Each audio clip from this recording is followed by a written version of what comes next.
ஜீவன் உண்டு சுவாமி. ஆண்டவரே, அதில் வல்லமை உண்டு சுவாமி. அதில் எங்களுக்கு சுத்தமும் சுத்திகரிக்கும் கிருபை உண்டு சுவாமி. ஆண்டவரே, எங்களை சுகமாக்கும் வல்லமை உண்டு சுவாமி. இந்த வார்த்தையில் எல்லாமே எங்களுக்கு இருக்கிறது சுவாமி. அதுதான் எங்களுக்கு ஜீவன். இன்றைக்கு நாங்கள் உட்கார்ந்திருக்கிற வார்த்தையினால் தான் சுவாமி. அன்றைக்கு உங்களுடைய சாயலை படைத்ததனால வார்த்தையினால் இந்த உலகத்தை படைத்து வார்த்தையினால் எங்களை உருவாக்கினேன், வார்த்தையினால் எங்களை ரட்சித்து வார்த்தையினால் இன்றைக்கு எங்களை உட்கார வைத்திருக்கிறேன்.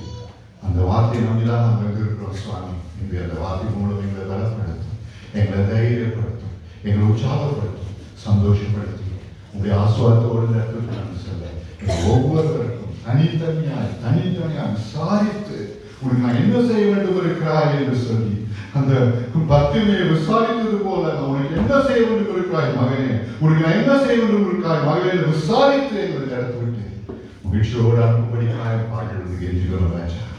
சஷ்டமாய் பார்த்து ஜெபிக்கிறோம். நீ எங்களோட தங்கிறோம், எங்கள் பேசும் நாங்கள் கேட்கிறோம், நாங்கள் கேட்கிறோம். ஜீவனை இயேசு கிறிஸ்து மூலம் ஜெபிக்கிறோம் நல்ல பிதாவே. ஆமென், ஆமென், ஆமென். நாம் எல்லாரும் உட்காரணும். 3 யோவான் 1ஆம் அதிகாரம், ஒரே அதிகாரம் தான் அது இருக்கு. 1ஆம் அதிகாரம் 1, 2, 3 வசனங்களை யாராவது வாசிங்க. மூப்பனாகிய நான் சத்தியத்தின்படி நேசிக்கிற பிரியமான காயுவுக்கு எழுதுகிறதாவது, பிரியமானவனே, என் ஆத்துமா வாழ்கிறது போல நீ எல்லாவற்றிலும் வாழ்ந்து சுகமாயிருக்கும்படி. உன் ஆத்துமா, மறுபடியும் வாசிக்கிறது. பிரியமானவனே, உன் ஆத்துமா வாழ்கிறது போல நீ எல்லாவற்றிலும் வாழ்ந்து சுகமாயிருக்கும்படி வேண்டுகிறேன். சகோதரர் வந்து நீ சத்தியத்தில் நடந்து கொள்கிறாய் என்று உன்னுடைய உண்மையை குறித்து சாட்சி கொடுத்த போது மிகவும் சந்தோஷப்பட்டேன். என் பிள்ளைகள் சத்தியத்திலே நடக்கிறார்கள் என்று நான் கேள்விப்படுகிற சந்தோஷத்திலும் அதிகமான சந்தோஷம் எனக்கு இல்லை. இங்கே வேதம் சொல்லுகிறது, யோவானுக்கு நெருங்கிய நண்பன் ஒருவர் இருந்தார். அவன் பேர் தான் காயு என்று எழுதப்பட்டது. ஆங்கிலத்தில் கேஎஸ் என்று எழுதப்பட்டது. காயு என்ற ஒரு சகோதரன், நெருங்கிய சகோதரன், பிரியமானவனே என்றார். யார் பிரியமானவன் என்று எப்பொழுது அழைப்பாங்க? நெருங்கிய ஒரு கொண்ட மக்கள். இந்த இடத்துல அவன் சொல்கிறான், ஒரு கடிதத்தை எழுதி அனுப்புகிறான். யாருக்கு? தன் நண்பனாகிய காயுவுக்கு. என்ன சொல்றான்? பிரியமானவனே, உன் ஆத்துமா வாழ்கிறது போல நீ எல்லாவற்றிலும் வாழ்ந்து சுகமாயிருக்கும்படி வேண்டுகிறேன்.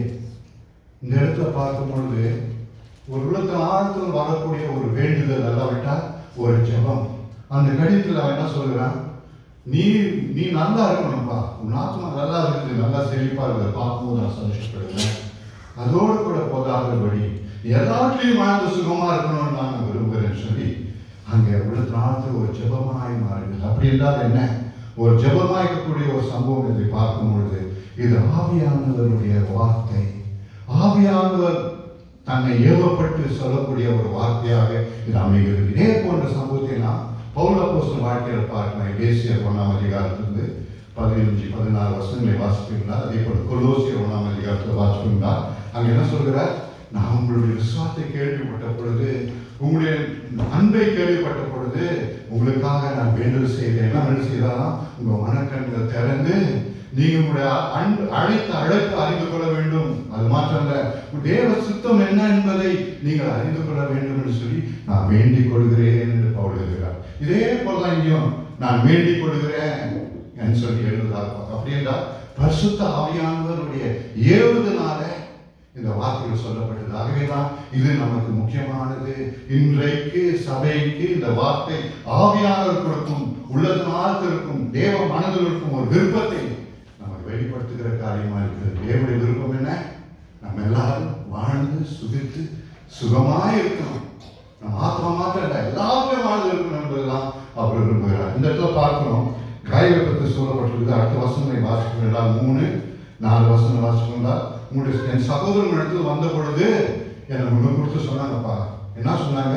நீ நல்லா இருக்கிற, நீ அன்புள்ளவனா இருக்கிற, நீ சத்தியத்தில் நடக்கிற, தேவனோடு சேர்ந்திருக்கிற எல்லா மக்களுக்கு நீ உதவி செய்கிற என்பது கேள்விப்படும் போது நான் மிகவும் சந்தோஷப்பட்டேன்.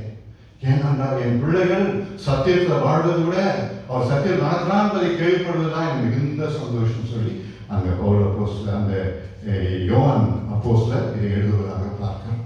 பிரியமானவர்களே, ஆகவே காயம் என்பது ஒரு நல்ல ஒரு பக்தியுள்ள மனுஷன், தேவ ஆசீர்வாதத்தில் இருந்த மனுஷன், கிறிஸ்துவுக்குள் ஆவிக்குரிய வாழ்க்கையில் ஒரு வளர்ந்த ஒரு மனிதனாக நாம் பார்க்கிறோம். He has grown in the Lord. அல்லாட்டா நம்ம என்ன சொல்றோம்னா ஆத்மா வாழ்வது பொழுது ஆத்மால வாழ்வு பெற்ற ஒரு மனுஷனாக எண்ணப்பட்டபடினால இந்த வார்த்தையை எனக்கு பிரியமானவனே என்று சொல்வதாக நான் பார்க்கிறோம். பிரியமானவனே, ஆத்மா வாழ்வது சந்தோஷம், எல்லாவற்றையும் வாழ்ந்து சுகமா இருக்கிறோம். நம்மை பார்த்து தேவன் அப்படி சொல்ல முடியுமா? சிலரை தான் வேதத்துல என் பிரியமானவனே சொல்லி அழைக்கிறார். தானியேல் வேதத்தை வாசிக்கும் போது தேவதூதன் அவனுக்கு தரிசனமான போது சொல்றான், மிகவும் பிரியமானவனே, தேவனுக்கு மிகவும் பிரியமான மோஸ்ட் beloved என்று சொல்லி தானியேல் அழைப்பதாக பார்க்கிறோம். அதுக்கப்புறம் நேசராக இயேசு கிறிஸ்து தான் This is my beloved son in whom I am well pleased என்று பிதா சொன்னதாக பார்க்கிறோம். பிதாவினை கூப்பிட்டு அவர் ஞானஸ்நானத்துக்கு வெளியே வரும்போது சொல்லும் வார்த்தை என்ன? இது என் நேசகுமாரன், நான் பிரியமா இருக்கிறேன். ஆங்கிலத்தில் beloved son என்று எழுதப்பட்டிருக்கிறது. இயேசு கிறிஸ்து குறித்து தான் அப்படி எழுதப்பட்டிருக்கிறது. இங்கே இன்னொரு மனுஷனை குறித்து அன்பாய் விசாரித்த பரிசுத்த ஆவியானவர் ஏவுதல் மூலமாக எழுதக்கூடிய ஒரு கடிதம் தான் இந்த கடிதம். ஆகவே பிரியமானவர்களே, தேவன் நம்மை குறித்து அப்படி சொல்ல முடியுமா? அப்படி சொல்வதுதான் அவருக்கு பிரியமானது ஒரு காரியம். நம்ம ஆத்மா நல்லா இருக்குது, நீங்க நல்லா இருக்கிறப்பா, நீ தேவனோட நெருங்கி இருக்கிற, நீ வேதத்தை வாசிக்கிற, ஜெபிக்கிற, நீ கர்த்தருக்கு சாட்சியா இருக்கிற, மற்றவங்களுமாக நீ சாட்சியா இருக்கிற என்று சொல்வதை அதை அறிந்த தேவன் என்ன சொல்லணும் பார்த்து, பிரியமானவனே நீ நன்றா இருப்பது எனக்கு ரொம்ப சந்தோஷம். அதே போல நீ எல்லாத்தையும் வாழ்ந்து நீ சுகமாக இருக்கும்படி நான் விரும்புகிறேன். பிரியமான தேவ பிள்ளைகளே, தேவனுடைய விருப்பம் நம்மை குறித்து என்ன? இன்றைக்கு கர்த்தர் விருப்பம்லாம் என்ன? நாம் ஆத்மா வாழணும், நம்முடைய ஆத்மா வாழணும், நாம் எல்லாவற்றிலும் வாழ்ந்து இருக்கணும், நம் சரீரமும் சுகமாக இருக்கணும். That is the will of God. ஆங்கிலத்தில் அழகப்பட்டு, Beloved, I wish above all things that thou mayest prosper and be in health, even as thy soul prospereth. Thou mayest prosper and be in health, even as thy soul prosper. ஆத்மா எப்படி வாழ்கிறதோ அதே போல நீ வாழ்ந்துட்டு விரும்புகிறேன். தேவனுடைய விருப்பம் இதான். நல்ல மனிதன் நம்ம புரிஞ்சு கொள்ளணும். God wants us to prosper in soul. He wants us to prosper in every area of our life. He wants us to prosper in our personal health also. நம்முடைய சரீர சுகத்தை கொடுத்து அவர் கவசனை உள்ளவராக இருக்கிறார். ஆகவே இந்த நாளிலே நாம் அறிந்து கொள்ள வேண்டியதுதான் பிரியமானவர்களே, தேவனோடு நெருங்கி இருப்பது நம் ஆத்மா வளர்ச்சிக்கு மிகவும் ஆசீர்வாதமாக இருக்கும். நீங்க உங்களுக்கு எல்லாருக்கும் அனுதினமும் ஒவ்வொரு வாரம் அழைத்து வரீங்க, கர்த்தருடைய வசனத்தை கேட்குறீங்க. இந்த காரியத்தில் நான் கட்டாயம் விசுவாசிக்க நீங்க எல்லாம் அமைக்கிற வாழ்க்கையில் வளர்ந்துருக்கிறீங்க. அப்படி இன்னும் வளர வேண்டும் என்றால் ஒரே வழிதான் உண்டு. வேதத்தை வாசிப்பது, ஜெபிப்பது, தேவனோடு நெருங்கி சேர்வது, அவருக்காக சாட்சியாக நிற்பது, அவர் ஆவியில் நிறைந்திருப்பது, இவைகள் தான் நம் வாழ்க்கையில வளர்ச்சியை கொடுக்கும். ஒவ்வொரு நாளும் நம் ஆவிக்குரிய வாழ்க்கையில வளர்ச்சி அடைந்தவராய் காணப்படும். We should grow every day in the Lord. நேற்றுடைய வளர்ச்சி இன்றைக்கு வளர்ச்சி நேற்றை விட அதிகமாக இருக்கணும். We cannot stay in one place. நான் ஒரே இடத்துல இருப்போம் என்றால் என்ன ஆகுது தெரியுங்களா? நாம் பின்வாங்கி போவதற்கு நன்றாக வழி இருக்கிறது. When we stand in the same place, it's very easy for us to backslide and go back. But when we go forward, நாம் மூவ் ஆகும் பொழுது, நாம் முன்னேறி போகும் பொழுது அது என்ன ஆகுது? நாம் வாழ்க்கை வளர ஆரம்பிக்கிறது. வளர்கிற ஒரு அடையாளம், வளர்கிற அடையாளம். ஆங்கிலத்தில் ஒரு அடையாளம் ஒரு வார்த்தை உண்டு. The most formidable defensive is to be on the offensive. The most formidable defensive is to be on the offensive. நாம் நம்மை பாதுகாத்துக் கொள்ள வேண்டும் என்றால் நாம் ஒரே இடத்துல நின்று நாம் அதை எதிர்த்து வைக்கக்கூடாது. அப்பதான் நம்ம முன்னேறி போகணும்.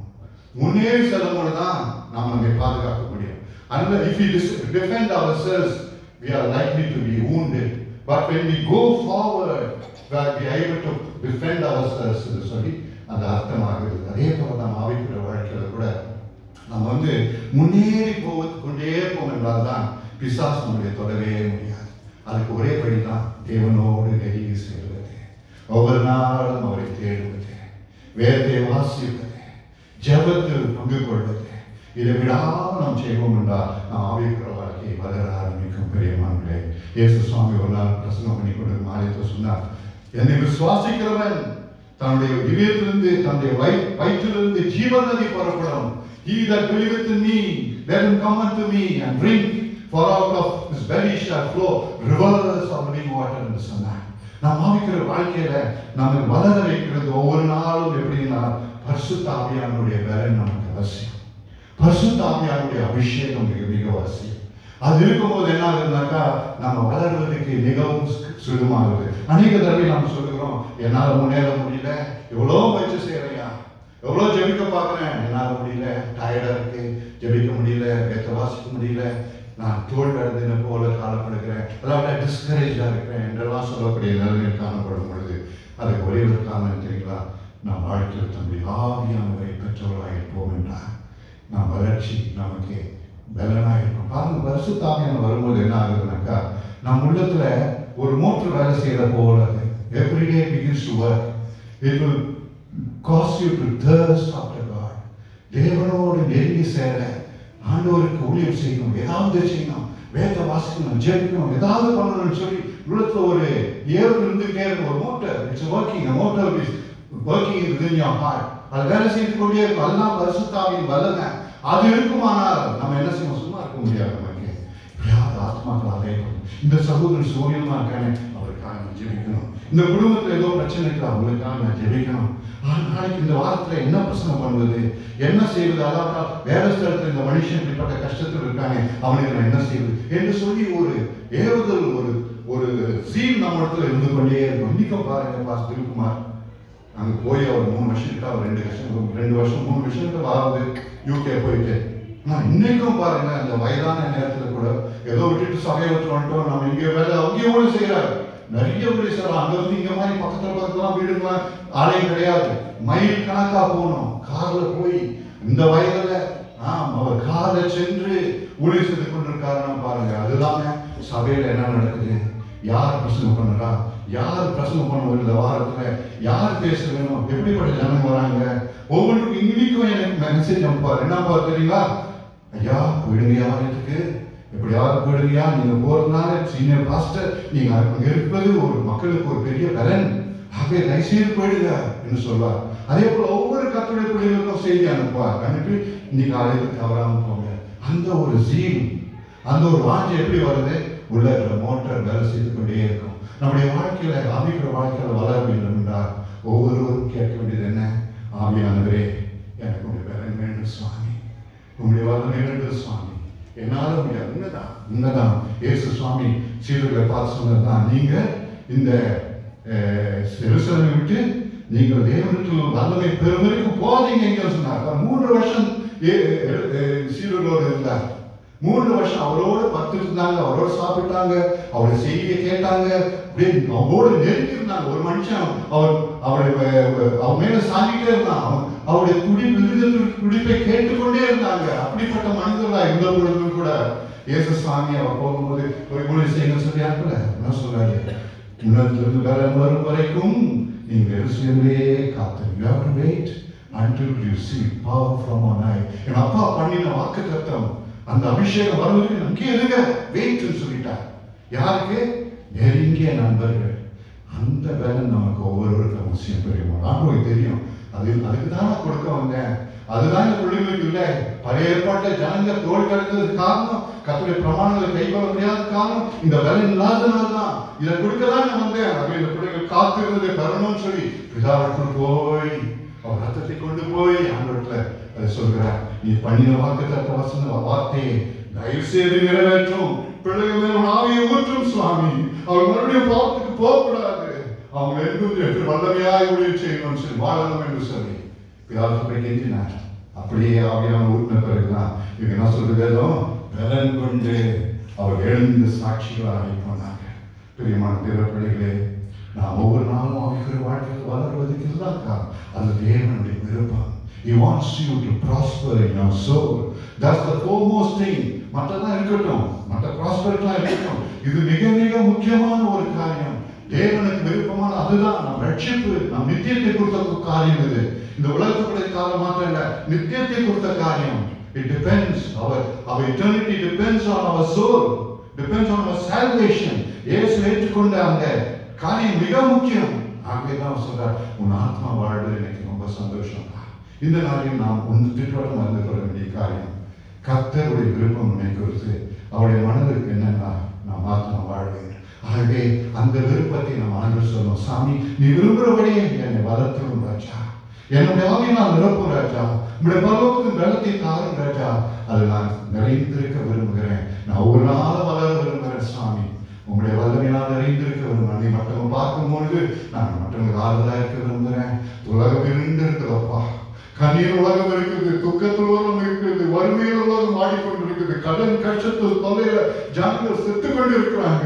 இவங்களுக்கு எல்லாருக்கும் நான் என்ன செய்யணும், ஏதாவது செய்ய முடியுமா என்று சொல்லி உலகத்தாண்டி ஏக்கம் நமக்குள்ள இருக்கணும். பெரிய அது வரும் எப்பொழுது தேவனோடு நெருங்கி அவருடைய கேள்வியை கேட்கும் போது அதை நம்ம கொடுக்க அவர் அவராக இருக்கிறார். இரண்டாவதாக வேதம் சொல்லி எல்லாவற்றிலும் வாழ்ந்து சுகமாக, ஆத்மா மாற்றம் இல்லை, நீ எல்லாத்தையும் வாழ்ந்து சுகமா இருக்கிறாங்க. நீங்கள் ஆத்மா மாட்டம் செழிப்பா இருந்துட்டு வறுமையில் வாழ்வது எப்படி? சரீர சுகத்தை இழந்து போய் தவிப்பது எப்படி? சந்தோஷம் இருக்குமா? ஒரு நாள் இருக்காது. Can you be happy? யோசிச்சு பாருங்க. பசி வீட்டில் வறுமை இயேசுவை பற்றி சொல்லி கொண்டு துதித்து கொண்டிருக்க முடியுமா? ஒரு நாள் முடியாது. சரீர நோய் நொந்து வேதனைப்பட்டு கொண்டு இருக்கிறது, அவருக்காக இன்று பிரகாசிக்க முடியுமா? முடியாது. ஆகவே தேவனுடைய விருப்பம் ஆத்மா மாற்றம் இல்லை, எல்லாவற்றையும் வாழ்ந்து. இப்போ எல்லாவற்றையும் வாழ்ந்துன்னு சொல்லும் போது என்ன சொல்லலாம்? குடும்ப வாழ்க்கை, நம்ம பிள்ளைகளுடைய வாழ்க்கை, நம்முடைய பிஸ்னஸ், நம்முடைய கைவிட்டு செய்யும் வேலை, கடைசியாக சொல்லலாம் நம்முடைய ஃபைனான்ஸ், நம்முடைய பண தேவை. இவைகளெல்லாம் தான் ஆண்டவருடைய விருப்பம். நாங்கள் எல்லாம் செழிப்பா இருக்கணும். பாருங்க, குடும்ப வாழ்க்கையில் எடுக்கும்போது என்ன ஆகுது? குடும்பத்தில் சமாதானம் இருக்கணும், குடும்பத்தில் ஒரு பெரிய அன்பு இருக்கணும், ஒரு ஒற்றுமை இருக்கணும். குடும்ப ஜபம், குடும்பத்தோடு அன்பு இணைந்து இருக்கும் ஒரு காரியம் சமாதானம். இது மிக மிக முக்கியம். இது தேவன் தர ஆவலா இருக்கிறார், அது அவருடைய விருப்பமா இருக்கிறது. பெரியமானவங்க, பிள்ளைகள் எடுத்துக்கொள்ளுங்க. பிள்ளைகள் நல்லா இருக்கணும், சுகமா இருக்கணும், பிள்ளைகள் நல்லா படிக்கணும், நல்லா முன்னேறணும். அது தேவ சித்தம். தேவ சித்தம். அவர் சொல்கிறார் 54ஆம் அதிகாரம் ஏசாயாவின் புஸ்தகம் 14ஆம் வசனத்தில் 54:11 சொல்கிறார், உன் பிள்ளைகள் சந்தோஷமா, அவங்களுடைய பிள்ளைகள் சமாதானம் பெரிதா இருக்கும். உங்கள் பிள்ளைகள் எல்லாரும் தேவனால் போதிக்கப்பட்டு இருப்பார்கள். உங்கள் பிள்ளைகள சந்தோஷ சமாதானம் பெரிதா இருக்கும். All your children shall be taught of the Lord, and great shall be the peace of your children. தேவன் பார்வையில் உள்ளது எப்படி? நம் பிள்ளைகள் சந்தோஷமா இருக்கணும், நம் பிள்ளைகள் ஆஸ்வதிக்கப்பட்டு இருக்கணும், சமாதானமா இருக்கணும், சந்தோஷமா இருக்கணும். அதுதான் அவருடைய விருப்பம். பெரியமானவர்களே, அதே போல 59ஆம் அதிகாரம் 21ஆம் வசனம் சொல்கிறது. வேதத்துல வாசிக்கும் போது என்ன சொல்ற? ஏசாயாவின் புஸ்தகத்தை வாசிக்கும் போது சொல்ற, என் ஆவி உன்னை விட்டும் உன் பிள்ளைகளை விட்டும் உன் சந்ததியை விட்டும் அது நீங்கி போகாது. என் வார்த்தை உனக்குள்ளும் என் பிள்ளைகளுக்குள்ளும் உன் பிள்ளைகள் பிள்ளைகளுக்கும் எப்போது இருக்கும். 40ஆம் அதிகாரம் ஏசாயாவின் புஸ்தகம் 3ஆம் அதிகாரம் சொல்லுகிறது, என் ஆவி உன்மேலும் உன் சந்ததி மேலும் உன்னுடைய சந்தானத்தின் மேலும் எப்பொழுதும் இருக்கும் என்று சொல்கிறார். Every time God speaks about the family, He doesn't talk about you individually. He talks about the home as well as their children and their generation. அவருடைய எதிர்காலம், அவருடைய விருப்பம் எல்லாம் நான் மாற்றம் இல்லையா? நம்முடைய பிள்ளைகள், நம்முடைய பிள்ளைகள் பிள்ளைகள், நம்முடைய சந்ததி தேவனாக இருப்பது, ஆசீர்வதிக்கப்பட்டிருப்பது. ஆகவே பிரியமானவர்களே, இதுவும் கர்த்தருடைய விருப்பம். எல்லாவற்றையும் ஆசீர்வாதம், எல்லாவற்றையும். பிசினஸ் எடுத்துங்களேன். பிசினஸ் எடுத்தோம்னா பிசினஸ்ல நமக்கு செழிப்பு தேவன் கொடுக்கும் ஞானம். எப்படி இன்வெஸ்ட் பண்ணா, எந்த கான்ட்ராக்டை சைன் பண்ணணும், எந்த ப்ராஜெக்டை நம்ம அக்செப்ட் பண்ணலாம், தேவன் ஞானம் கொடுப்பார். கர்த்தர் கொடுக்கும் ஞானம் பாருங்க. கஷ்டப்பட்டு உழைக்கணும், கஷ்டப்பட்டு உழைப்பதனால் வரக்கூடிய ஆசீர்வாதங்கள். தேவனுக்கு வேண்டிய பலனை கொடுப்பார், கிருபை கொடுப்பார், அதிகாரங்களை தயவு கொடுப்பார். ஞாபகம் இருக்கிறது எனக்கு. அவர் ஒரு பிசினஸ் மேன் எடுத்துங்க. அவருடைய நண்பன் எனக்கு தெரியும், அவர் என்னோட பேங்க்ல வேலை செய்தவங்க. அவரும் ஒரு ஹோட்டல் பிசினஸ் பண்ணிட்டு இருந்தவர். அவர் என்கிட்ட ஒரு நாள் சொன்னாரு, ஜென் உங்களுக்கு தெரியுமா, ஜஸ்டின் நல்லா வேலை செய்வார், is a hard worker, is a hard worker. அதிகால வேலைக்கு போகிறது, ஹோட்டல் போகிறது, பார்க்கறது, செய்யறது, அப்படி பண்ணதான் முடியும். நான் உழைத்தாதான் முடியும். வேதம் சொல்லுகிறது 22ஆம் அதிகாரம் 29ஆம் வசனம், நீதிமொழி புஸ்தகத்துல ஒரு மனுஷன் கடினமா உழைக்கும் ஒரு மனுஷனை பாரு, அவன் நீசன் முன் நிற்காதபடிக்கு ராஜாக்கள் முன் நிற்பான். See thou a man diligent in his business, he shall not stand before mean men, but before kings என்று சொல்கிறார். பிரியமானவர்களே, கஷ்டப்பட்டு உழைக்கணும். வேலை ஸ்டார்ட் எடுத்துக்கணும். வேலை எப்படி செய்யணும்? நம்ம வேலை எப்படிப்பட்ட வேலை? யாருக்கு செய்யறோம்? வேதம் சொல்லுகிறது, நாம் வேலை செய்யணும் நம்ம எஜமானுக்கு அல்லையா, இயேசு கிறிஸ்துவுக்கு வேலை செய்கிறோம். We are working for the Lord Jesus Christ. You must always remember that. அவருக்காக வேலை செய்கிறோம்னு சொல்றாரு. தேச ஆழ்வாதிகாரம் பார்த்து பாருங்க. இந்த உலகத்துல வேலை செய்யும் உலக அதிகாரிகளுக்கு வேலை செய்யும் பொழுது இயேசு சுவாமிக்கு வேலை செய்யணும். அப்படிலாம் யோசித்து வேலை செய்யணும். அப்படி செய்வோம் என்றால் கடினமாய் உழைப்பது, முகதாட்சத்துக்கு அல்ல, உண்மையா உழைப்பது. கம்பெனி நல்லா இருக்கணும், கம்பெனி ப்ராஸ்பர் ஆனா ஐ வில் ப்ராஸ்பர், என்னுடைய சேலரிஸ் இன்க்ரீஸ் ஆகும். இப்படியெல்லாம் யோசிப்பது தான் நம்ம கத்தருடைய பிள்ளைகள் வாழ்க்கைக்கான காரியம். அது மாற்றம் இல்லை. அந்த அப்படிப்பட்ட குடும்பங்கள் பாருங்க, அவங்க ஆவிக்குரிய வாழ்க்கையிலும் சரி, உலகப்புற வாழ்க்கையிலும் சரி, அவர் செழித்திருப்பார்கள். வேதம் சொல்கிறது, நாம் உலகப்புற வாழ்க்கையிலும் சரி, குடும்ப வாழ்க்கையிலும் நாம் செழித்திருப்பது அவருடைய விருப்பமாக. பிரியமானவனே, உன் ஆத்மா வாழ்வது போல எல்லாவற்றையும் வாழ்ந்து செழித்திருக்க விரும்புகிறேன். கடைசியா சொல்லுவோம் என்றால் இன்னொரு குறிப்பான காரியத்தை ஆழமாய் பார்க்கலாம். நம்முடைய பண தேவைகள். இன்றைக்கு அநேக குடும்பங்கள் பண கஷ்டத்தினால் கஷ்டப்பட்டு கொண்டிருக்கிறாங்க. கடன் கஷ்டம், அது தேவ விருப்பமே இல்லை. பிரியமானவர்களே, வேதத்தை வாசித்து பாருங்க. ஆதியாகமத்திலிருந்து நீ எடுத்துக்கொண்டீங்கன்னா வசனங்களை ஒவ்வொரு கத்திரப்படியும் கத்தர் ஆசீர்வதித்தார். ஆபிரகாம் எப்படிப்பட்டவனா? செல்வந்தனாக. 24 ஆதியாகமம் 1ஆம் வசனம் சொல்கிறது, அவன் தேவன் எல்லாவற்றையும் ஆபிரகாம் ஆசீர்வதித்திருந்தார். பூமி அவனுடைய ஆசீர்வாதத்தை கொள்ள பொண்ணு வெள்ளி ஆஸ்தி செல்வம் நிறைந்தவனாய் காணப்பட்டான். அதே போல ஈசாக்கு எடுத்துக்கொள்ளுங்க. வேதம் சொல்லுகிறது, அவனை கண்டு அங்க இருந்த அபிமெலேக்கு ராஜா பயந்தான். காரணம், இவன் இவ்வளவு செல்வாக்காரன், அனுப்பிச்சு விடுவோம்னு சொல்லிட்டு அவன் அனுப்பிச்சு விட்டுட்டான். நம்மளோட அவன் இருக்க வேண்டாம்னு சொல்லி அனுப்பிவிட்டான். அதே போல யாக்கோபு பாருங்க, கடினமாக உடைத்தான். மாமனார் வீட்டுல உடைத்து வெறும் தடியோடு ஒரு கோளோட போனாங்க. திரும்பி வரும் பொழுது 2 பரிவாரமாய் வருகிறான். ஆசீர்வதிக்கப்பட்டவனாய் வருகிறான். யாக்கோபு. யோசேப்பு இப்படிப்பட்ட உயர்ந்த நிலையில் கர்த்தர் நம்மை உயர்த்தினார். சாலமோன் எடுத்துக்கொள்ளுங்க, அந்த செல்வம் குவீன் ஆஃப் ஷீபா ஓடி வந்து, இவர் யார், இவர் ஞானம் யார், இவர் செல்வம் யார் என்று அவரையெல்லாம் பொண்ணு வெளியே கொண்டு வந்து கொடுக்கிறார். இருக்கிற ஆளுக்கு இருக்கிற போதே அப்படிப்பட்ட ஒரு ஆசீர்வாதம். தாவீது இதே போன்ற வேதவசனம் சொல்லுகிறது நமக்கு, நாம் நன்றாக செல்வந்தா இருக்கணும். பணம் வருவதனால நாம் தேவனை விலகி போகிறது இல்லை. ஒரு நாள் தப்பா யோசிக்காதீங்க, பணம் வந்துட்டா ஆண்டோடு விலகி போயிடுவேன்னு. இல்லவே இல்லை. வேதம் சொல்ல ஆபிரகாம் தேவனுடைய சிநேகிதன் எனப்பட்டான். He was called the friend of God. He had so much wealth. In spite of all that, he was the friend of the Almighty God. தேவனோடு நெருங்கி இருந்தான், தேவனோடு சஞ்சரித்தான். இதுக்கு அநேக பல காரியங்கள் பேசுவாங்க. தேவ பிள்ளைகள் பணம் வைத்திருப்பது இன்றைக்கு அப்படி சாதாரணம் தான். இன்னைக்கு பெரிய கார் வாங்கிட்டாங்கய்யா, நீங்க பெரிய வீடு, என்ன தவறு?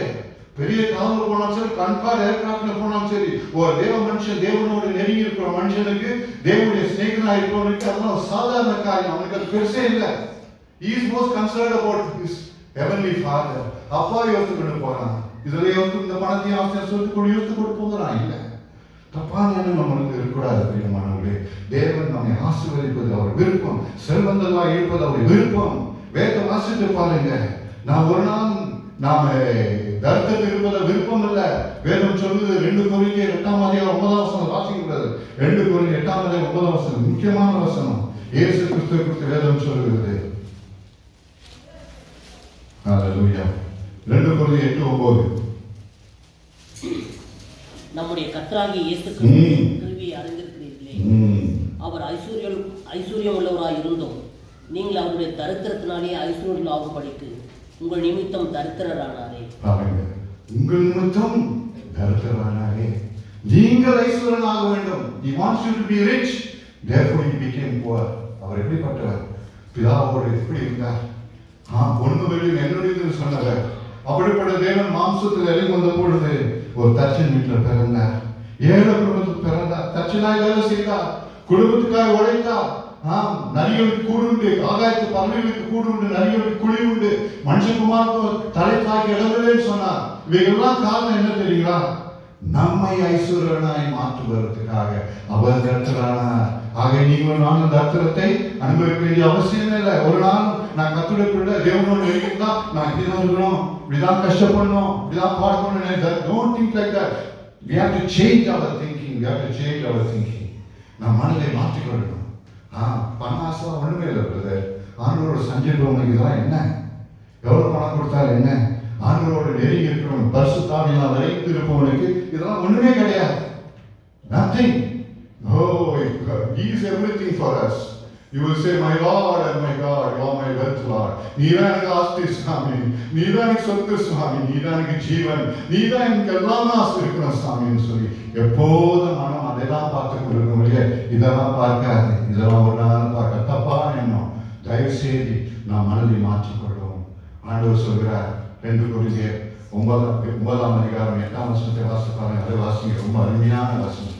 2 கொரிந்தியர் 9. எல்லாவற்றிலும் எப்பொழுதும் சம்பூர்ண முடியவர்களாயும் சகலவித நற்கிரியைகளிலும் பெருகுகிறவர்களாயும் இருக்கும்படியாக தேவன் உங்களிடத்தில் சகலவித கிருபையையும் பெருக செய்ய வல்லவராய் இருக்கிறார். ஆமென். யார் சொல்லப்படுகிறது?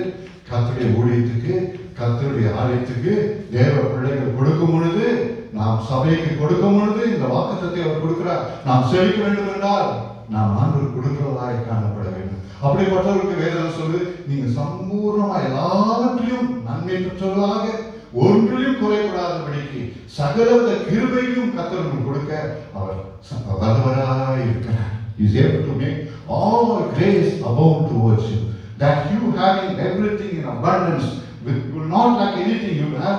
You will increase in good works என்று சொல்லப்பட்டிருக்கிறது.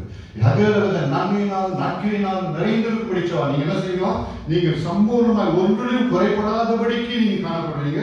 அதே நேரத்தில் நற்கிரை பிறருக்கு கொடுக்கிறவர்களாய் காணப்படுவீங்க. அதுதான் தேவனுடைய ஆசீர்வாதம் நம்மை குறித்து நம் மனதில் திட்டவட்டமாக அறிந்து கொள்ளும் பெரியமானவர்களே. God wants you to prosper. God wants me to prosper. Yes, not only in our soul, but also in financially, in our family life, in our business, in our work spot, in whatever we do. He wants us to prosper. நாம் செழித்திருப்பது அவருடைய விருப்பம், அவர் உள்ளத்தின் வாஞ்சை. ஆவியானவருடைய உள்ளம் இது, பிதாவின் இருதயம் இது. அவர் சொன்னதை நாம் வேதம் சொல்கிறது. ஆகவே நாம் தைரியமாக இருப்போம். சுவாமி, நான் ஆசீர்வதிக்கப்பட்டது இருப்பது சித்தம், நான் செழிப்பா ஒரு சித்தம். ஏசாமி சொல்லலையா? 6ஆம் அதிகாரம் 33ஆம் வசனத்துல மத்திய சுவிசேஷம், முதலாவது தேவனுடைய ராஜ்யத்தையும் அவர் நீதியும் தேடுங்கள், எல்லாம் கூட உங்களுக்கு கொடுக்கப்படும், எல்லாம் கூட கொடுக்கப்படும். அவர் நீதி ராஜ்யத்தை தேடும் போது அவரோட எழுதி சேர்ந்து எல்லாம் கூட வரும். ஒரு பொருள் கேட்கணும், எண்ணத்தை உண்போம், எண்ணத்தை புசிப்போம். 6:31 வாசிப்பீங்களா? எண்ணத்தை உண்போம், எண்ணத்தை புசிப்போம், எண்ணத்தை குடிப்போம். கவலைப்படாதீர்கள். தேவன் பிதாவை தேவன் தேவன் அறிவாரே. முதலாம் தேவ ராஜ்யத்தையும் அவர் நீதியும் தேடுங்க. அப்படின்னா என்ன?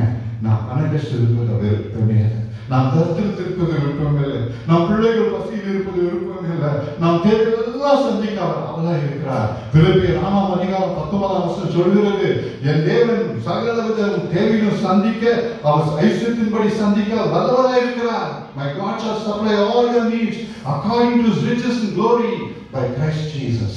He is willing to supply all your needs. நாம் தேவைகள் எல்லாம் சந்திப்பார். அவர் வசனம் அப்படி சொல்லுகிறது. விசுவாசிப்போம், நம்ம விசுவாசிப்போம் பெரியமானவர்களே. கர்த்தர் நம்ம செழிப்பா விரும்புகிறார். ஆகவே வேலை செய்ய உண்மையா இருக்கணும். நம்ம வேலை செய்ய கடினமா இருக்கும், ஒரு வேலை கஷ்டப்பட்டு வேலை செய்யணும், பரவாயில்ல செய்வோம். கர்த்தர் கிருபை கொடுத்தார். தானியேல் எடுத்து பாருங்க, வேதம் சொல்லுகிறது 5 ராஜாக்கள் கீழே வேலை செய்தாங்க.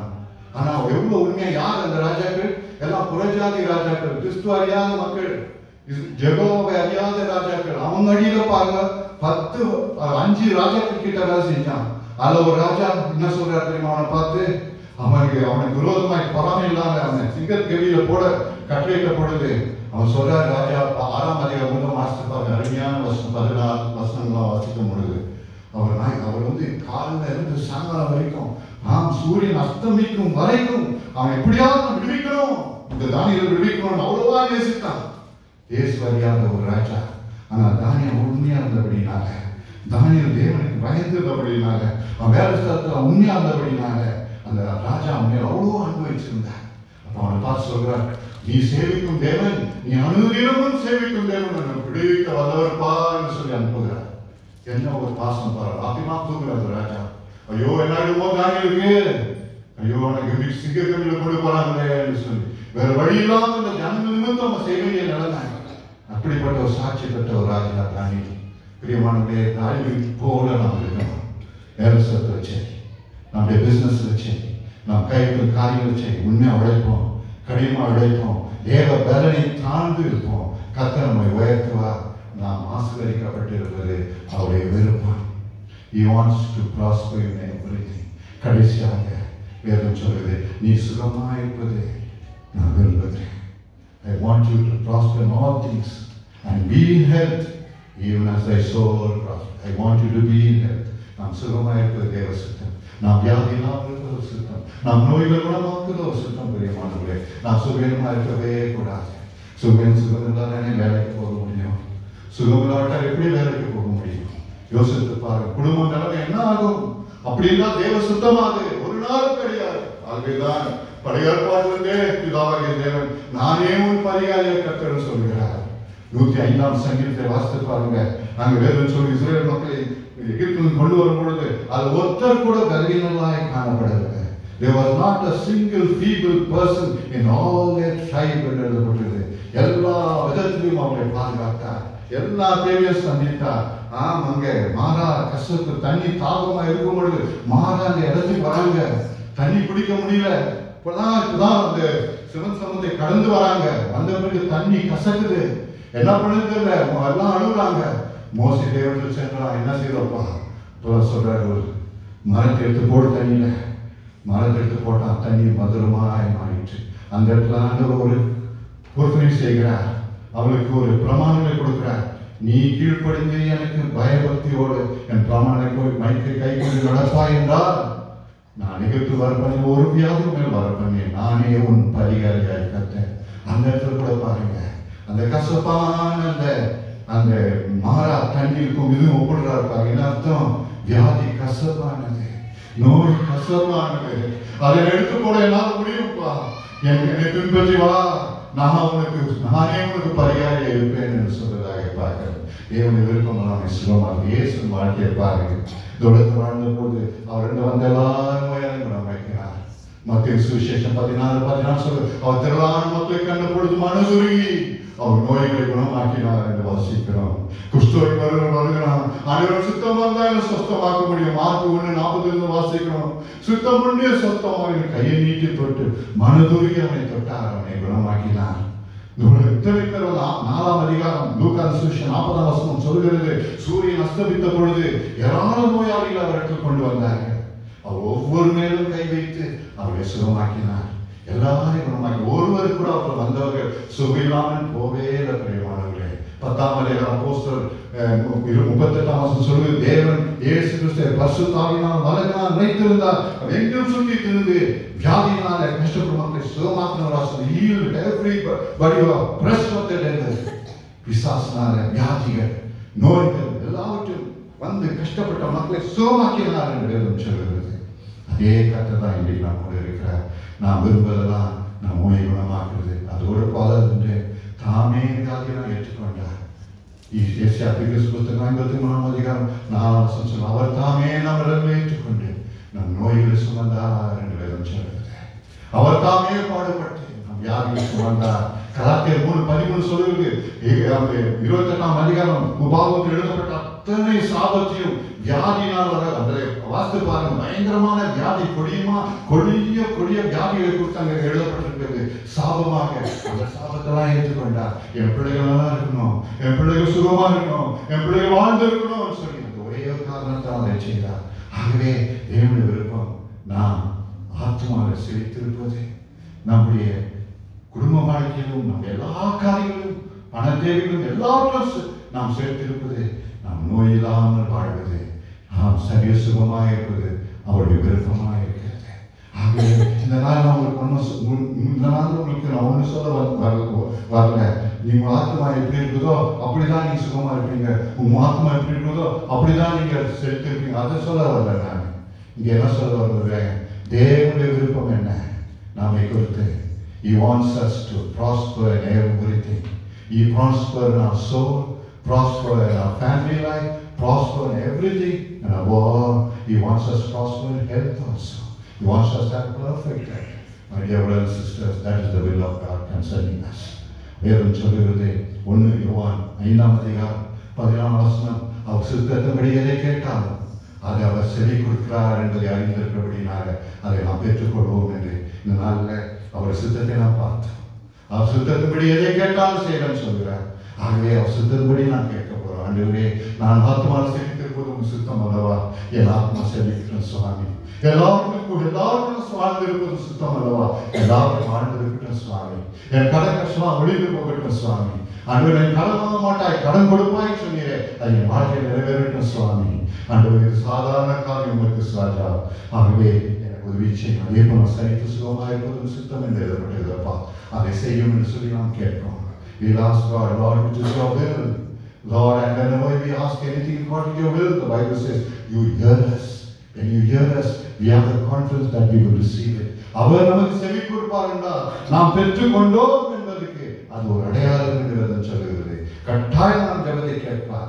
கட்டாயமாக இந்த காரியங்களுக்காக ஜெபிப்பதை கேட்பார். பண கஷ்டத்தை தீர்ப்பதற்கு நீங்க ஜெபிக்கும் போது கேட்பார்.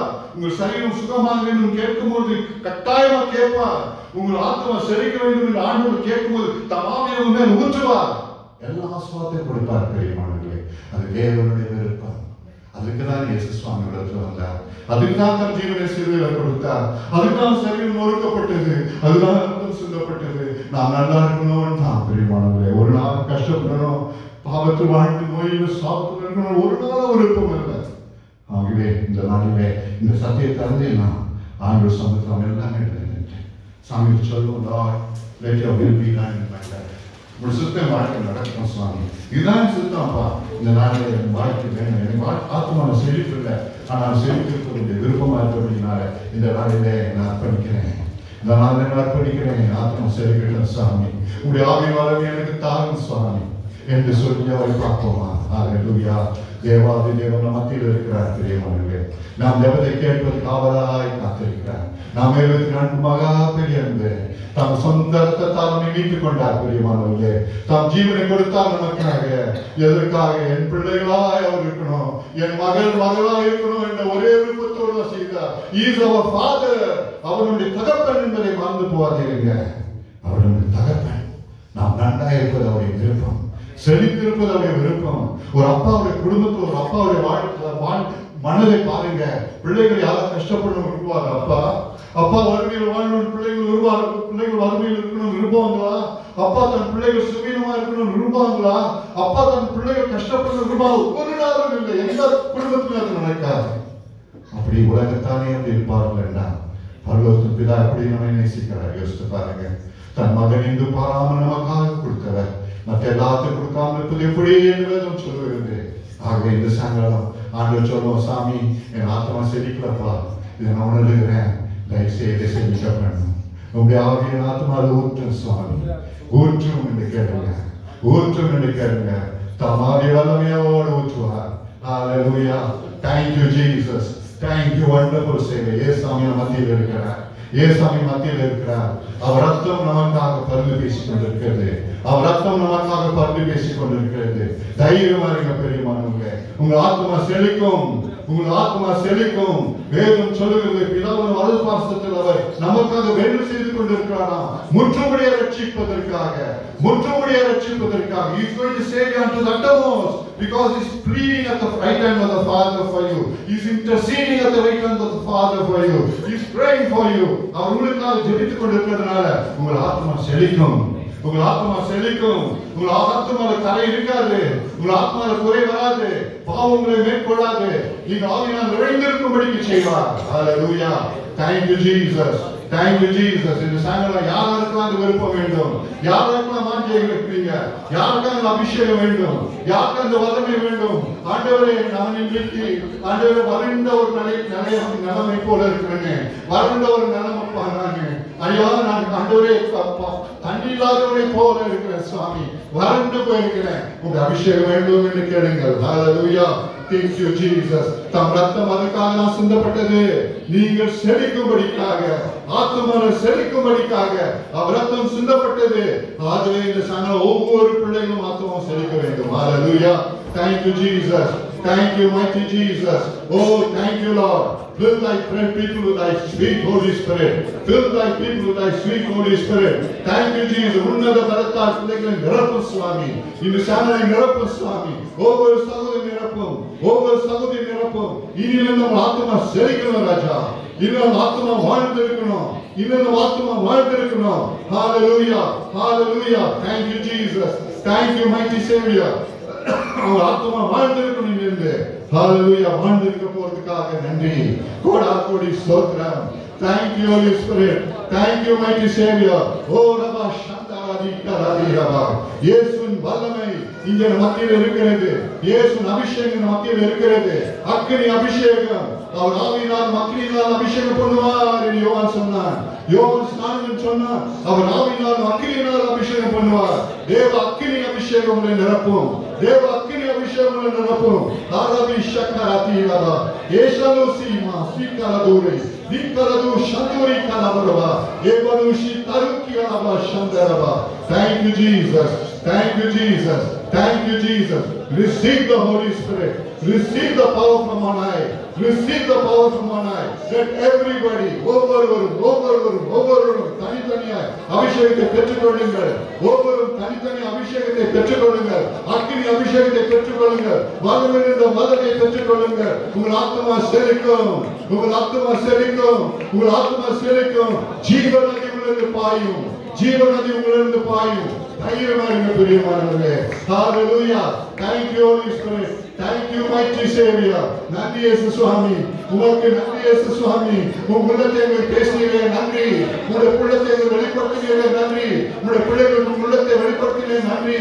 நாங்கள் செழிக்க வேண்டும் என்று வெளிப்படுத்தினீரே ஸ்தோத்திரம். கோடி ஸ்தோத்திரம். கோடி ஸ்தோத்திரம்.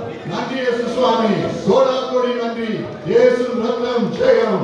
இயேசு ரத்தம் ஜெயம். இயேசு ரத்தம் அபிஷேகத்தை ஊற்றும். இயேசு ரத்தம் வல்லமையை ஊற்றும். இயேசு ரத்தம் அபிஷேகத்தை ஊற்றும். வல்லமை இறங்கிக் கொண்டிருக்கிறது.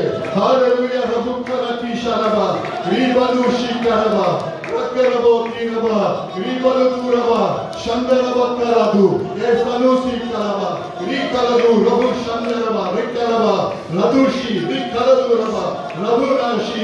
He is right here. He is right here. He is filling you. He is filling you. He is filling you. அவருடைய அபிஷேகம் பண்ணுகிறார். அவருடைய நிரப்பிக் கொண்டிருக்கிறார். உங்களை வல்லமையினால் நிரப்பிக் கொண்டிருக்கிறார். ஹalleluya. பெற்றுக்கொள்ளுங்கள். பெற்றுக்கொள்ளுங்கள் பிரியமானவர்களே. பெற்றுக்கொள்ளுங்கள் பிரியமானவர்களே. நன்றி இயேசு சுவாமி. கோடி நன்றி இயேசு சுவாமி. கோடி நன்றி இயேசு சுவாமி. தனித்தனியாய் உங்கள் ஆத்மா வளரும். உங்கள் ஆத்மா செழிக்கும். ஹalleluya. ரக்கலதி சந்தரவா ரூகலது ஷிகரவா சந்தூரி ஷிகலவோ ஈமசாதிரி லாஷிகாவாசி. இயேசு ரத்தம் ஜெயம். இயேசு ரத்தம் ஜெயம்.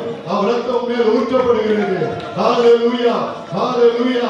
பழையவைகள் ஒழிந்து போயின எல்லாம் புதிதாயின என்று சாமி சொல்கிறார். ஹalleluya. பழையவைகள் ஒழிந்து போயின எல்லாம் புதிதாயின என்று சாமி சொல்கிறார். இந்த நாள் கொண்டு ஒரு புதிய பலன். இந்த நாள் கொண்டு ஆத்மால ஒரு புதிய பலன். ஆத்மால ஒரு புதிய பலன். இந்த நாள் கொண்டு நீங்க உணர்வீங்க. ஹalleluya. இன்றைக்கு உணர்வீங்க. இந்த நாள் கொண்டு உணர்வீங்க. பாவத்தை லகுவாய் மேற்கொள்வீங்க. சோதனை லகுவாய் மேற்கொள்வீங்க. எல்லாத்தையும் மேற்கொள்வீங்க. தேவ அன்பு உள்ளத்தில் ஊற்றப்படும். தேவ அன்பு உள்ளத்தில் ஊற்றப்படும். ஹalleluya. நன்றி இயேசு சுவாமி. கோடி ஸ்தோத்திரம். கோடி ஸ்தோத்திரம். Thank you. Thank you, Holy Spirit. ஆண்டவரே, அது மாத்திரம் இல்லப்பா. நாங்கள் எல்லாவற்றிலும் வாழ்ந்திருக்கணும் சொன்னீரே. எல்லாவற்றும் வாழ்ந்து சொன்னீரே. இந்த சகல பிள்ளைகள் கடல் கஷ்டத்தினால் அவதிப்படும் பிள்ளைகளை கண்ணோக்கி பாரும். கண்ணோக்கி பாரும். இன்றைக்கு அந்த கடனை ஒழித்து போடும். அந்த கடனை ஒழித்து போடும். உடைய வார்த்தை சொல்லுகிறது. நாங்கள் எல்லாத்தையும் சேர்க்கணும். இந்த சகலம் யார் பண கஷ்டத்தினால் அவதிப்படுறாங்களோ ஒளியிட்டு வந்த வேதனை ஒளியிட்டு இயேசு நாமத்தில் இயேசு கிறிஸ்து ரத்தத்தால் ஒளியிட்டும். இயேசு கிறிஸ்து நாமத்தால் நீங்கி போகட்டும். உங்களுடைய பிள்ளைகள் செழிக்கட்டும். பண கஷ்டம் வேண்டாம். வறுமை வேண்டாம் சுவாமி. கடன் வேண்டாம் சுவாமி. உங்களுடைய பிள்ளைகளுக்கு கடன் கொடுக்கணும். பிறருக்கு நீ கடன் வாங்க மாட்டாய். நீ கடன் கொடுப்பாய் சொல்லி அது நடக்கட்டும். இன்றைக்கு இது நடக்கட்டும். இன்றைக்கு நடக்கட்டும் சுவாமி. இப்பொழுது நடக்கட்டும் சுவாமி. உங்களுடைய பிள்ளைகள் இப்போது நடக்கட்டும் சுவாமி. கடனை இல்லாமல் வாழ்படிக்கு செய்யும் ராஜா. கடனை இல்லாமல் வாழும்படிக்கு செய்யும். துக்கம் இல்லாமல் வாழும்படிக்கு செய்யும். இந்த நாள் வந்து செய்வீராக, இந்த நாள் செய்வீராகப்பா. உடைய வார்த்தை அப்படி சொல்லுகிறது. குடும்ப வாழ்க்கை செழிக்கட்டும்ப்பா, குடும்ப சமாதானம் செழிக்கட்டும்ப்பா, பிள்ளைகள் செழிக்கட்டும், பிள்ளைகள் ஆவினால் நிறைந்திருக்கட்டும், பிள்ளைகள் ஞானத்தால் நிறைந்திருக்கட்டும், பிள்ளைகள் எதிர்காலம் செழிக்கட்டும். Hallelujah. Thank you, Jesus. Thank you, Jesus. Thank you, mighty Jesus. Thank you, wonderful Jesus. Thank you, sweet Lord. Wonderful Savior. That is your will concerning your children. உடைய பிள்ளைகளுக்கு ஆசீர்வாதம் இன்றைக்கு செழிப்பு, சுகம், ஆரோக்கியம். Hallelujah. Hallelujah. இந்த நாள் ஒவ்வொரு நேரம் கற்பித்து ஆசீர்வதிக்கிறார்கள். அது மாற்றல சுவாமி. சரீர சுகம், சரீர சுகம். நீ சுகமாயிருக்கும்படி விரும்புகிறேன், நீ சுகமாயிருக்கும்படி விரும்புகிறேன். உடைய வார்த்தைப்படியே சுவாமி இந்த சகல ஒவ்வொரு பிள்ளைகளும் சுகமாகட்டும். என்ன பலவீனம் இருந்தாலும் சரி, என்ன பலவீனம் இருந்தாலும் சரி, கையில, எலும்புல, கால்ல, லங்ஸ்ல, ஆண்டவரே ஓரபா ஷீகரதி கலவா, இயேசு ரத்தம் இறங்கட்டும் அந்த லங்ஸ்க்குள், இயேசு ரத்தம் இறங்கட்டும் லிவருக்குள், இயேசு ரத்தம் பேங்கஸ்க்குள் இறங்கட்டும் சுவாமி, ஆர்டரிஸ் வெயின் பிளட் வெசல்ஸ்க்குள் இறங்கட்டும் சுவாமி, எலும்புக்குள் இறங்கட்டும் சுவாமி, தசைக்குள் இறங்கட்டும் சுவாமி. ஓரபா சந்தரதி கலவா ஹாலௌஷி கலவா. Receive your healing. Receive your healing. உங்க சுகத்தை பெற்றுக்கொள்ளுங்கள். காரணம் கர்த்தருடைய வசனம் அது. கர்த்தருடைய வசனம். நீங்க சுகமா இருப்பது அவருடைய விருப்பம்.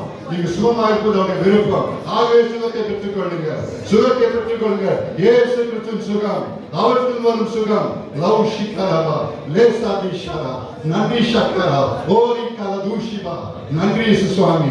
ஓரவா ஷிகரவா. நன்றி இயேசு சுவாமி. முதுவடி ஆண்டவரே, முதுகுக்கு எலும்புகள், ஆண்டவரே தசை, எலும்பு, ஆண்டவரே ஒவ்வொரு nervous system, Lord, every nerves, every tissue, spinal cord, let the healing virtue flow into it, Lord. Let the healing virtue flow into it, Lord. Ora matika laba, yesandadi, loshika labo, rikalada. Lord, let every headache be gone. Let every headache be gone. Let every weakness be gone. ஆண்டவரே, எல்லா wheezing, எல்லா ஷரீரங்கள், எல்லா விதமான infection, allergy இயேசு நாமத்தில் சபிக்கிறோம். அவர்களே நஸ்ரான இயேசு கிறிஸ்து நாமத்தால் சபிக்கிறோம். அது அகற்றப்படட்டும் சுவாமி. இயேசு நாமத்தில் உடைய சுகம் பிள்ளைகள் சுகம் பெறட்டும், பிள்ளைகள் சுகம் பெறட்டும், சுகம் பெறட்டும். அவர் தாமே வலமை ஏற்றுக்கொண்டு நாம் நோய்களை சுமந்தார்கள் என்று சொல்லுகிறேன். உடைய பிள்ளைகள் சுகம் பெறட்டும் சுவாமி. ஒவ்வொரு ஆசீர்வதியும், ஒவ்வொரு வேலைக்காத்து ஆசீர்வதியும் சுவாமி. ஹalleluya. உம் சித்தத்தின்படி எதை கேட்டாலும் எனக்கு செவி கொடுப்பேன் சொல்லியிருக்கிறீர்களே, அதை நான் பெற்றுக்கொள்ளவும் சொல்லப்பட்டிருக்கிறது. நாங்கள் சுகித்து வாழ்வதும் சித்தம்பா, அதை எனக்கு தாரும். ஆண்டவரே, ஆத்மா வாழ்வதும் சித்தம்பா, அதை தாரும். ஆண்டவரே, நாங்கள் எல்லாத்தையும் வாழ்ந்திருக்கும் சித்தம்பா, அதை தாரும். எங்கள் சரீரம் சுகமாயிருக்கும் சித்தம்பா, அதை தாரும். உடைய வார்த்தைப்படி கேட்கிறோம், உடைய வார்த்தைப்படி கேட்கிறோம், நீ சொன்ன வசனத்தின்படி கேட்கிறோம். ஒவ்வொருக்கும் தாரும் சுவாமி. கோடா கோடி ஸ்தோத்திரம். Thank you Jesus. Thank you Holy Spirit. நன்றி இயேசு சுவாமி. எங்கள் ஜெபத்தை கேட்டுக்கொண்டிருப்பதற்காக ஸ்தோத்திரம். ஒவ்வொரு பிள்ளைகளுக்காக ஸ்தோத்திரம். ஒவ்வொரு ஆத்மாவுக்கு சொந்தப்பா. Every soul belongs to me சொன்னீர்கள். Every soul belongs to you. Every soul belongs to you. Therefore every one of the children are precious in your sight, Lord. They are your sons and daughters. உடைய குமாரனும் குமார்த்திகளாய் இருக்கிறார்கள். வேறு இடமே இல்லை. உன் குமார்த்தியும் குமாரர்களாய் இருக்கிறார்கள். தேவ தூதர்களை விட விலையை பெற்றவர்கள், தேவ தூதர்களை விட விலையை பெற்றவர்கள். ஆசீர்வதியும் சுவாமி, ஆசீர்வதியும் சுவாமி, ஆசீர்வதியும் சுவாமி. இந்த பிள்ளைகள் ஆசீர்வாதத்தோடு போக போறோம், இந்த ஆசீர்வாதத்தோடு போக போறோம். நீர் அப்படி செய்வதற்காக ஸ்தோத்திரம். Thank you Jesus. Thank you Jesus. கேம்பிளையக்காக ஜெபிக்கிறோம் சுவாமி. கடினமாய் வளர்க்கும் பிள்ளைகள், வெயிலும் ஆண்டவரே, மழையிலும் வெயிலும் கஷ்டப்படும் பிள்ளைகளை கண்ணோக்கி பாரும் ஆண்டவரே. அவர்களுடைய கிருபை தாரும் சுவாமி, பாதுகாப்பு தாரும் சுவாமி, எல்லா வேலைக்கும் நீக்கி காத்துக்கொள்ளும் சுவாமி. இந்த பிள்ளைகள் ஆசீர்வதியும் சுவாமி, என் குடும்பங்களை ஆசீர்வதியும் சுவாமி. ஆண்டவரே, மனைவி மாந்த ஆசீர்வதியும், ஊரில் இருக்கும் பிள்ளைகள் ஆசீர்வதியும். ஆண்டவர் ஒவ்வொரு குடும்பத்தை கண்ணோக்கி பாரும் சுவாமி. Thank you Jesus. Thank you sweet Jesus. Thank you mighty Jesus. Thank you wonderful Savior. Rabu Rasha. Thank you sweet Jesus. நன்றி, நன்றி இயேசு சுவாமி. இம்மட்டும் எங்களோடு இருந்தபடியால் ஸ்தோத்திரம். இந்த வார்த்தையோடு போகிறோம், வாக்குத்தத்தோடு போகிறோம். ஆண்டவரே, உம்முடைய மனதிற்கும் விருப்பத்தை அறிந்தவர்களாய் நாங்கள் போகிறோம் சுவாமி. ஆகவே நாங்கள் ஆசீர்வதிக்கப்பட்டிருப்போம், சுகமாக இருப்போம், செழித்திருப்போம். ஆகவே ஒரு குறை வாழ்க்கையில் வராது சுவாமி. Thank you Jesus. Thank you Jesus. Thank you, Jesus. நீர் பெருகும் நாம சொல்லிட்டு சுவாமி. இந்த பிள்ளைகளை உமக்காக செய்ய போறாங்க, உமக்காக ஜீவிக்க போறாங்க, உமக்கு கொடுக்க போறாங்க ராஜ்யத்துக்கு. உமக்கு தான் மகிமை சுவாமி. ஆசீர்வதிப்பதற்காக நன்றி. எல்லா துதிக்கான மகிமைக்கே செலுத்துகிறோம். ஜீவனுடைய இயேசு கிறிஸ்துவின் மூலம் ஜெபிக்கிறோம் நல்ல பிதாவே. ஆமென், ஆமென், ஆமென், ஆமென். நம்முடைய பிதாவாகிய தேவன் அன்பும் ஆண்டவராகிய இயேசு கிறிஸ்துவின் கிருபையும் பரிசுத்த ஆவியானவருடைய அநேக ஐக்கியமும் வழிநடத்தும் சமாதானம் நாம் அனைவரோடு கூட இருந்து இயேசு கிறிஸ்து வரும் வரைக்கும் நம்மை பாதுகாப்பதாக. ஆமென், ஆமென்.